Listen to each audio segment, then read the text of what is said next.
Good morning student. Last class में हमने एएसटीसी का कॉन्सेप्ट सीखा था बेटा। एएसटीसी से हमने ये सीखा था कि किसी भी त्रिकोणमितीय फलन का मान 90 डिग्री से ज्यादा वाले जो मान है उनको हम कैसे ज्ञात करते हैं। ठीक है, तो उसमें हम एएसटीसी का कॉन्सेप्ट काम में लेंगे कि 90 डिग्री से ऊपर के जो भी मान आएंगे उसको एएसटीसी से सोल्व करना है। ऐसे नहीं उसको रट लो, 90 तक की टेबल सबको याद होती है, 90 तक कोई समस्या नहीं आती, बट जैसे ही मान कोई 90 से ऊपर आ गया, जैसे sin 120 cos 360, ठीक है ना, कुछ भी वैल्यू हो 90 डिग्री से ऊपर, वो हमें कैसे पता करनी होती है, उसके लिए हम एएसटीसी का कांसेप्ट काम में लेते हैं। एएसटीसी से हम ये पता कर लेते हैं कि वैल्यू जो माइनस में आएगी कि प्लस में आएगी, ठीक है ना, कि कौन सा त्रिकोणमितीय फलन किस चतुर्थांश में प्लस होगा, किस में माइनस होगा, तो उससे हम वो वैल्यू डायरेक्ट ज्ञात कर लेते हैं। हमें रटनी नहीं है वैल्यू, ऐसे नहीं सारी वैल्यूज रटने बैठ जाओगे, रटी नहीं जाएंगे और फिर इसमें बहुत जगह काम आ जाती है वैल्यू, इसलिए आप इसको समझते चलो। एएसटीसी का कांसेप्ट बहुत अच्छे से क्लियर हो गया। आज हम पढ़ेंगे बेटा बल के घटक या कोई भी भौतिक राशि जो सदिश है, कोई भी भौतिक राशि जो सदिश है उसके घटक पढ़ेंगे बेटा, ठीक है ना, कि सदिश के घटक कैसे निकालते हैं। ठीक है, तो उसको समझने से पहले थोड़ा सा आपको त्रिकोणमिति आना चाहिए। आपको घटक बहुत इजी समझ में आएगा। आपने समकोण त्रिभुज के बारे में सुना है कि आपके पास एक समकोण त्रिभुज होता है, उसका एक कोण जो है वो 90 डिग्री होता है और 90 डिग्री के सामने वाली जो भुजा होती है उसको हम कर्ण बोलते हैं। ठीक है, और थीटा, एक कोण थीटा मान लिया, तो थीटा के साथ वाली जो भुजा होती है उसको हम आधार बोलते हैं और थीटा के सामने वाली भुजा को हम क्या बोलते हैं बेटा, लंब बोलते हैं। मान लो त्रिभुज एबीसी था, एबीसी। अब इसमें कई बार क्या होता है, पाइथागोरस से आपने पढ़ा होगा, कर्ण दिया हुआ है आधार पूछ लिया, कर्ण दिया हुआ है लंब पूछ लिया, ठीक है ना, कोई भी एक पता है बाकी पूछ लिया, तो उसके लिए आपको त्रिकोणमितीय जो फलन थे उनका कॉन्सेप्ट पता होना चाहिए कि sin थीटा का आपने एक फॉर्मूला सीखा हुआ है, लंब बटा कर्ण, cos थीटा आधार बटा कर्ण, tan थीटा लंब बटा आधार, बाकी तीन को रिवर्स कर दो। लाल बटा कक्का का जो कॉन्सेप्ट सीख के आते हो बेटा 10th क्लास में, वही कॉन्सेप्ट काम में लेते हैं। लाल बटा कक्का से हम sin cos tan के मान निकाल लेते हैं। तो आपको ये पता है कि sin थीटा लंब बटा कर्ण होता है। ठीक है, जैसे मान लो कर्ण कई बार दिया होता है कि मान लो कर्ण 5 सेंटीमीटर दिया हुआ है और आपसे पूछा आधार और लंब, आधार और लंब पूछा है तो मान लो लंब ज्ञात करना है पहले। ठीक है, कर्ण दिया हुआ लंब ज्ञात करना, थीटा आपको पता है, जो भी मान होगा 30 45 60 जो भी। ठीक है, तो अब आप क्या लिखोगे, फॉर्मूला लिखोगे सीधा कि मैं जानता हूं sin थीटा बराबर लंब बटा कर्ण, sin थीटा बराबर लंब बटा कर्ण। अब ध्यान से देखो, sin थीटा बराबर लंब तो मुझे ज्ञात करना है, लंब तो AC भुजा जो है मुझे ज्ञात करनी है, इसका मान हमें ज्ञात करना है कि कितना है। कर्ण मुझे पता है, BC जो मुझे पता है 5 सेंटीमीटर है, इसको मैं एक बार BC लिखता हूं फिर अगले स्टेप में 5 लिख दूंगा, इसको वज्र गुणा करेंगे तो AC बराबर BC sin थीटा। अब आपको BC पता है, BC कितना है 5 सेंटीमीटर, तो आप इस BC की जगह 5 पुट कर दोगे, 5 sin थीटा। sin थीटा भी आप निकाल लोगे क्योंकि ये मान भी आपका एक न्यून कोण होगा, 90 डिग्री से छोटा मान होगा, 30 45 60 जो भी मान हो वो हम यहाँ रखेंगे और ये मान हल कर लेंगे। जैसे मान लो ये 30 है, sin 30 1 बटा 2 5 बटा 2 उत्तर आ गया। ठीक है, तो इस तरह से हम ये जो ना लंब ज्ञात कर लेते हैं। ठीक है, मान लो आपको कर्ण पता है, लंब ज्ञात करना है, तो ये कांसेप्ट बहुत इजी है और सीखा हुआ है, इसमें कोई बड़ी बात नहीं। अब मान लो आधार ज्ञात करना है आपको, कर्ण वही 5 सेंटीमीटर दिया हुआ है, तो आधार और कर्ण का संबंध cos होता है, तो हम सीधा सूत्र लिखेंगे cos थीटा बराबर आधार बटा कर्ण, आधार बटा कर्ण।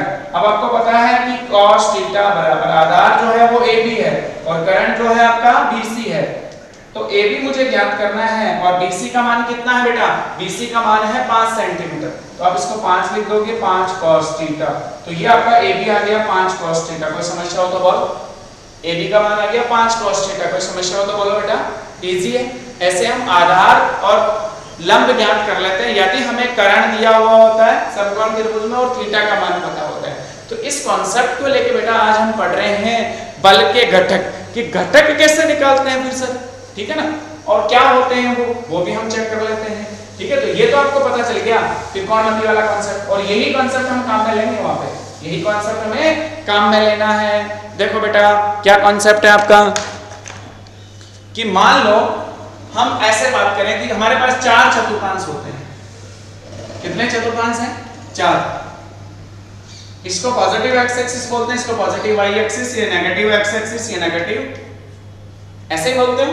ये प्रथम चतुर्थांश, ये द्वितीय चतुर्थांश, ये तृतीय चतुर्थांश, ये चतुर्थ। एएसटीसी में सीखा था 0 से 90 के बीच, 90 से 180, 180 से 270, 270 से 360। अब मैं आपसे बोलूं कि मान लो इस दिशा में घटक जो है ना वो हम किसी तल में से ही ज्ञात करते हैं। अगर मान लो कोई बल या कोई सदिश राशि एक्स एक्सिस में, तो उसके घटक क्या होंगे, वो एक्स एक्सिस में है पहले ही। घटक का मतलब हम एक्स और वाई में चेक करें कि एक्स और वाई में उसका मान कितना होगा। वाई दिशा में है तो ऑलरेडी वाई दिशा है उसका घटक, एक्स वाला मान शून्य होगा, एक्स में है तो वाई वाला मान शून्य होता है। आपने ग्राफ बना के देखे होंगे, ठीक है। तो मैं बोलूं कि इस दिशा में कोई बल लग रहा है F सदिश, इसका परिमाण क्या होगा F। अब मुझे ये पता करना है कि मान लो इस दिशा में, और ये थीटा कोण से लग रहा है, कितने कोण से, थीटा कोण से इस दिशा में कोई बल सदिश है, कोई भी भौतिक राशि हो सकती है, सदिश राशि जरूरी नहीं है बल ही हो, तो वो इस दिशा में है थीटा कोण पे। इस दिशा का मतलब प्रथम चतुर्थांश में है। इस दिशा का मतलब कौन सा चतुर्थांश हुआ, प्रथम चतुर्थांश। इसके जो दो घटक होंगे ना बेटा, वो एक तो होगा धनात्मक एक्स एक्सिस और एक होगा धनात्मक वाई एक्सिस। हमेशा ध्यान रखो घटक एक दूसरे के लंबवत होंगे, घटक एक दूसरे के क्या होंगे बेटा, लंबवत होंगे। तो आपको अब वो एक्स एक्सिस में बल का मान कितना होगा और वाई एक्सिस में कितना होगा वो हमें ज्ञात करना है। तो एक बार मैं पूरा सिखाता हूं, उसके बाद डायरेक्ट लिखोगे आप। तो मैंने क्या किया, यहां से इसमें लंब डाला, यहां से मैंने एक्स एक्सिस पे लंब डाला। जैसे हम लंब डालते हैं तो ध्यान से देखो बेटा, ये कोण 90 डिग्री होता है। कितना कोण बनता है, 90 डिग्री का कोण बनता है। अब इस त्रिभुज को ध्यान से देखो तो वही समकोण त्रिभुज बन गया जिसका मुझे कर्ण पता है। मुझे आधार ज्ञात करना, मुझे लंब ज्ञात करना। मेरा आधार इस दिशा में होगा, मेरा लंब इस दिशा में होगा। अगर हम दिशा के साथ देखें तो मैं अगर ये आधार ज्ञात करना चाहूं तो मेरा आधार कितना होगा, मुझे कर्ण पता है, आधार बटा कर्ण, आधार बटा कर्ण बराबर cos थीटा। तो आधार बराबर कर्ण cos थीटा, कर्ण cos थीटा। कर्ण का मान कितना है बेटा f, कर्ण का मान कितना है f। तो आधार जो है आपका आ गया f cos थीटा। मतलब इस दिशा में जो बल का घटक है, भाई इस दिशा में बल लगा है तो x एक्सिस में कितना बल लग रहा है वो मुझे ज्ञात करना था। तो उसका मान आया f cos थीटा। इसका मतलब थीटा के साथ वाला घटक हमेशा f cos थीटा, जो भी कर्ण होगा, ठीक है ना, उसका मान यहाँ इनटू cos थीटा। अब मुझे लंब ज्ञात करना है, तो लंब बटा कर्ण का सूत्र होता है बेटा, लंब बटा कर्ण अभी आपने सीखा sin थीटा होता है। अब मुझे लंब ज्ञात करना है तो लंब बराबर कर्ण sin थीटा, कर्ण sin थीटा। और कर्ण का मान कितना है बेटा f, कर्ण सॉरी कर्ण का मान f है, तो f sin थीटा आ गया। ये मान कितना आया f sin थीटा। इसको हम बोलेंगे लंब, लंब आपका आ गया f sin थीटा। ये वाला मान जो कौन सी दिशा में होगा, ये वाला जो मान, इसका जो y घटक है या इस दिशा में जो घटक है ना y एक्सिस में, वो ऊपर की तरफ होगा, तो उसको हम यहां लिखेंगे, उसको हम यहां लिखेंगे और उसको लिखा जाएगा f sin थीटा। घटक एक दूसरे के लंबवत होते हैं, क्या ये एक दूसरे के लंबवत है, कोई समस्या नहीं होनी चाहिए। अगर आपने बल इस दिशा में लगा रखा है प्रथम चतुर्थांश में, तो इसके दो घटक धनात्मक एक्सिस और धनात्मक वाई एक्सिस में, इसको बोला जाता है बेटा क्षैतिज घटक और इसको बोला जाता है ऊर्ध्वाधर घटक। ये होता है वर्टिकल कंपोनेंट और ये हॉरिजॉन्टल कंपोनेंट। इसको हम बोलते हैं क्षैतिज घटक और इसको हम बोलते हैं ऊर्ध्वाधर घटक। क्या आपको अच्छे से क्लियर हो गया ये कॉन्सेप्ट, बहुत अच्छे से समझ में आ गया। अब जब आप आगे घटक की बात करो तो हमेशा थीटा के साथ वाली भुजा में cos, ऑपोजिट वाली में sin, और एक दूसरे के लंबवत ध्यान में रखना है। एक दूसरे के क्या होते हैं, लंबवत। तो एक घटक हमने यहां सीखा। अब मान लो मैं इस चतुर्थांश की बात करूं, कोई भी एग्जांपल लीजिए। मान लो इस चतुर्थांश में 10 न्यूटन फोर्स इधर लग रहा है, किसी वस्तु पे 10 न्यूटन फोर्स लगाया मैंने इधर और मैंने इस कोण को थीटा मान लिया। अब आपको 10 न्यूटन के दो घटक लिखने, कोई बल है, कुछ भी मान हो सकता है।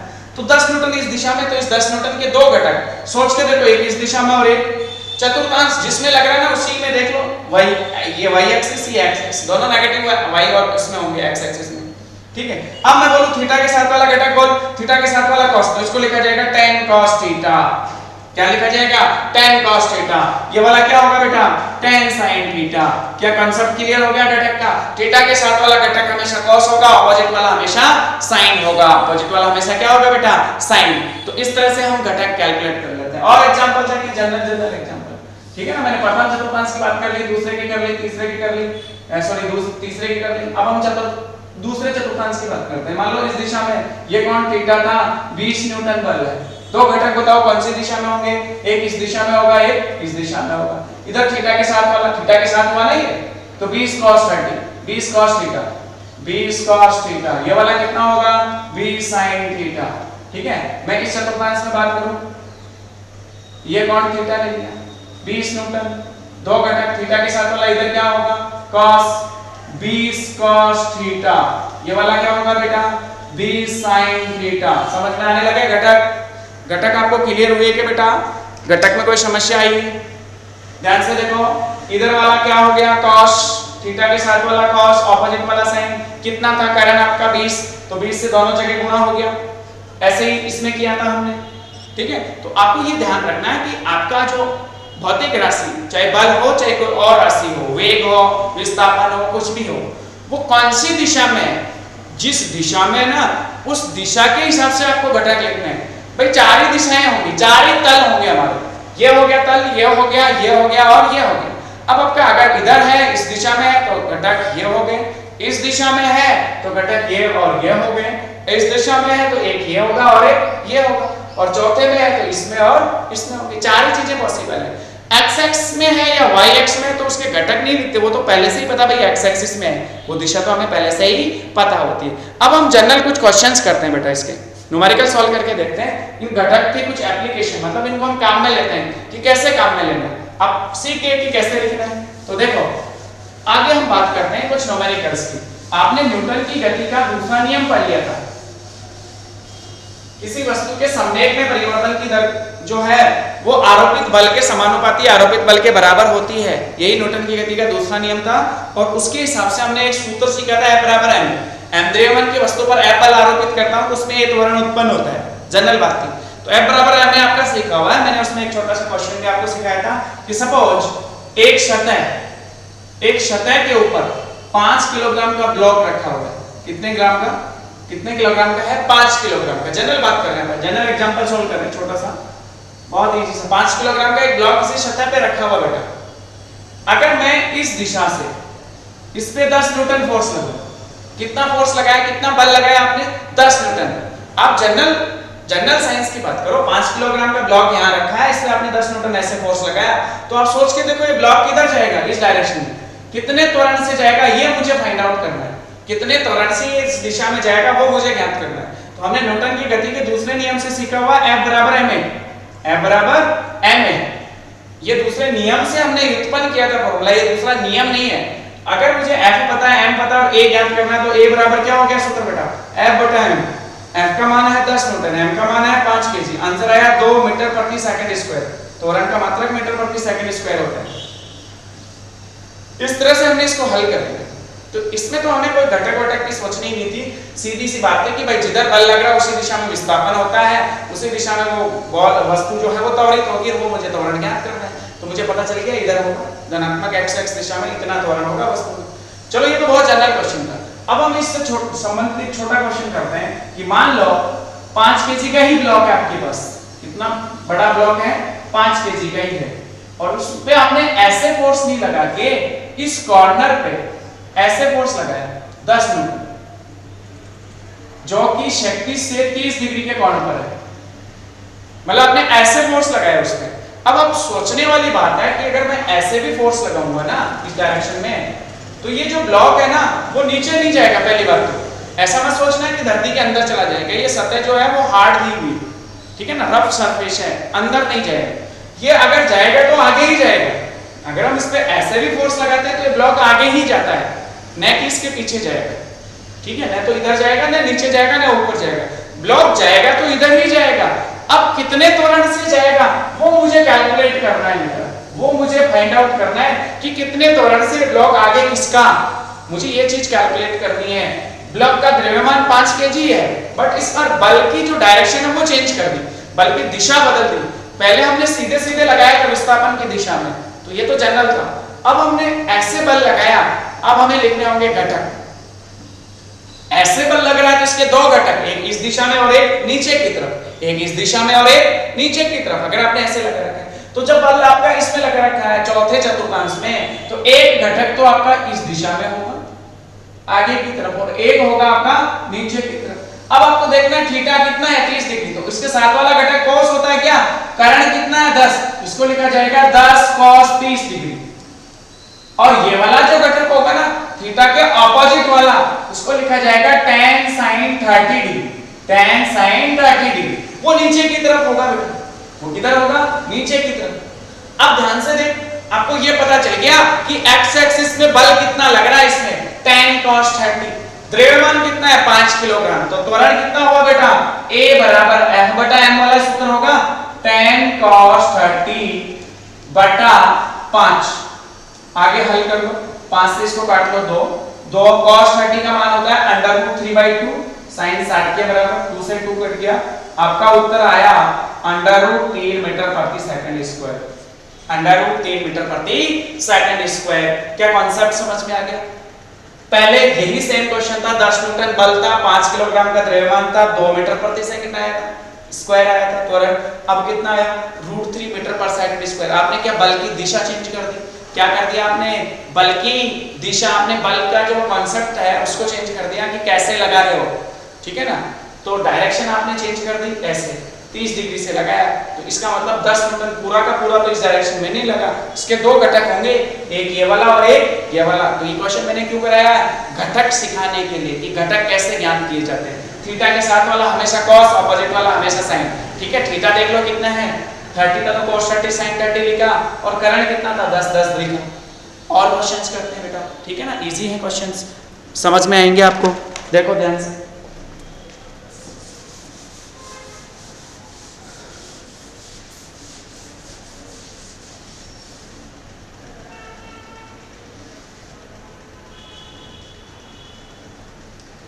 वही 5 केजी का ब्लॉक, इस बार आप ऐसे नहीं लगा रहे, आप इसको ऐसे खींच रहे हो, सूटकेस लेके चलते हैं ना स्टेशन पे, वो वाली सिचुएशन। 10 न्यूटन से इसको मैंने लिख दिया 45 डिग्री, कोण का मान चेंज कर दिया 45 डिग्री पे, मैं उसको ऐसे खींच रहा हूँ, सूटकेस को लेके चल रहा हूँ आगे की तरफ। क्या कर रहा हूँ? सूटकेस लेके जा रहा हूँ। 5 केजी द्रव्यमान है उसका, द्रव्यमान कितना है 5 केजी, ठीक है, और कोण कितना है 45 डिग्री। आपके हिसाब से ब्लॉक किधर जाना चाहिए? आप इधर खींच रहे हो तो ब्लॉक पक्का इधर ही जाएगा, धरती माता पे किधर चलेगा? ऐसा थोड़ी हवा में चला जाएगा, खींच लेके ऊपर, धरती पे ही चलाना है उसको। तो 5 केजी का जो ब्लॉक है वो इस दिशा में जाएगा, कितने त्वरण से जाएगा वो तो मुझे फाइंड आउट करना ही है। तो उसके लिए देखो कि भैया इस दिशा में बल कितना लग रहा है, इस दिशा में बल निकालने के लिए 10 न्यूटन जो बल है हमारा, उसके घटक निकालने होंगे। कौन से चतुर्थांश में बल? प्रथम चतुर्थांश में, एक घटक x एक्सिस में, दूसरा घटक y एक्सिस में, ऐसे। तो एक घटक तो आपका इस दिशा में आएगा, कितना आएगा 10 cos 45, थीटा के साथ वाला cos लिख दिया, ऑपोजिट दूसरा वाला जो घटक है वो ऊपर की तरफ आएगा, कितना आएगा 10 sin 45,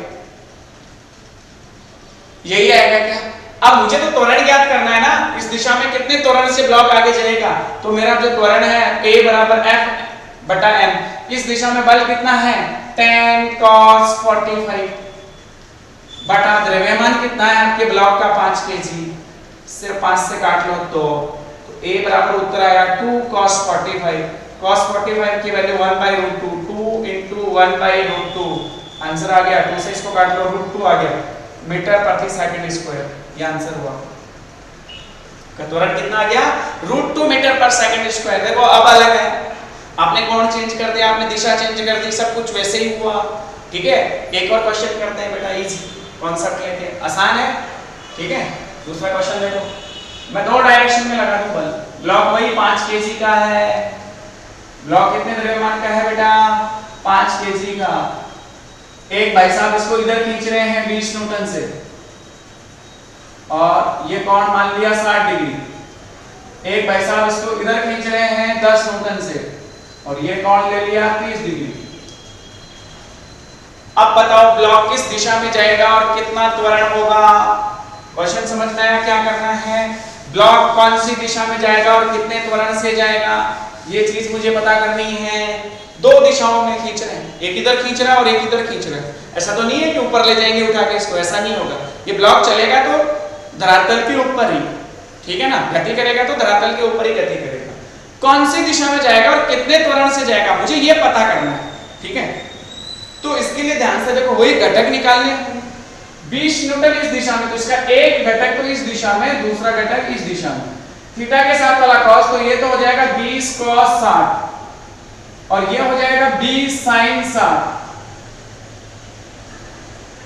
ऐसे इसके 2 घटक की बात करें इस दिशा में, तो हमारे दो घटक, एक तो इस दिशा में होगा और एक ऊपर की तरफ होगा। थीटा के साथ वाला कॉस ये होगा tan cos 30 और ये होगा tan sin 30, tan sin 30 degree.